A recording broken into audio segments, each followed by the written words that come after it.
What do you mean, look at the camera? What in Serenrai's name is a camera? You mean that black goblin over there? Alright. Good day, lords and ladies. My name is Ethereal. I stand before you today because, quite frankly, one is a bit busy having a panic attack in the corner of the room because of this exam. So, I thought, one barmate to another, I'd help her out. Please, don't treat her too harshly, because she will cry about it like a little infant. You see, growing up, she didn't have much, but she wanted a lot. So her mind, it got corrupted by gold. It was all she could think about.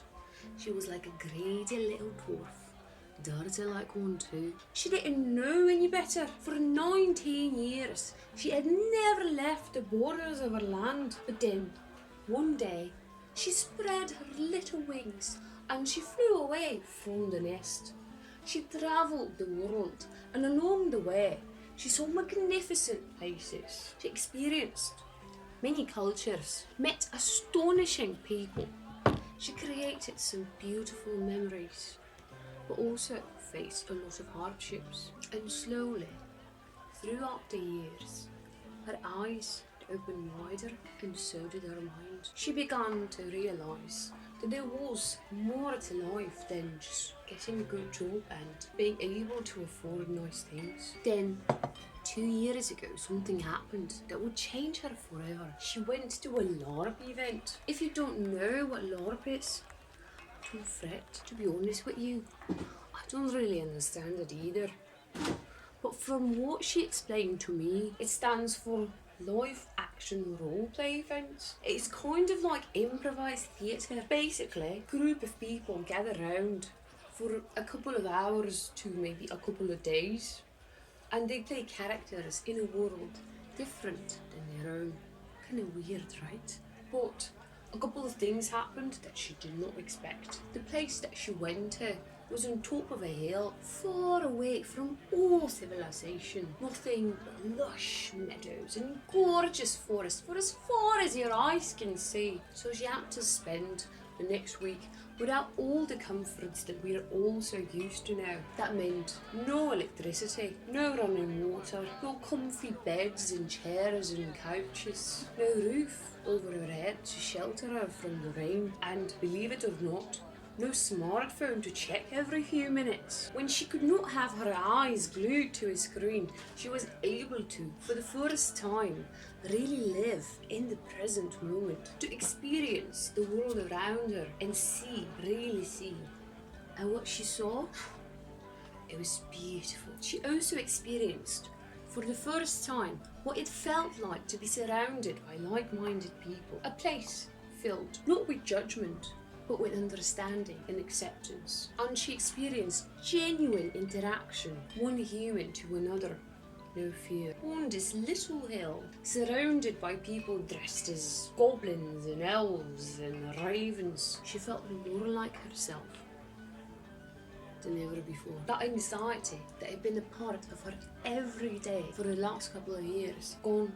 That made her realise, you see, how important was the connection to nature for humans. Fast forward a year, and it was time for her to find a client for her young professional semester. Having experienced the magic of LARP, she decided to look for an organisation that makes this magic happen. And thus, she met the wonderful people from Avalon LARP Studio. You see, they themselves invest their own time and effort into organising fantastic events without making any profit. So she thought she would really like to work with them and use their skills in research and her knowledge of management and the event industry to help them. Almost all organisations in the LARP industry are not for profit, and the only way they can create these magical worlds is with the help of passionate people within their community that volunteer their time and effort and skills. Even though without them, these events would not even be possible. At the moment, there is no research and no articles written on how to make their experience better. So, together with the people from Avalon, she decided that her product has to be a sort of manual, something like a guideline on how to manage volunteers at LARP events. Through her research, she got to know a lot of people from the community, and all of them shared their excitement about her project and about just doing research for this industry. So naturally, her and her client decided they will share those results with the community.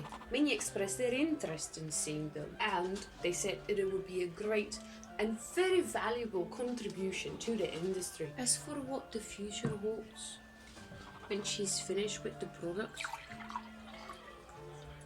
she really isn't sure.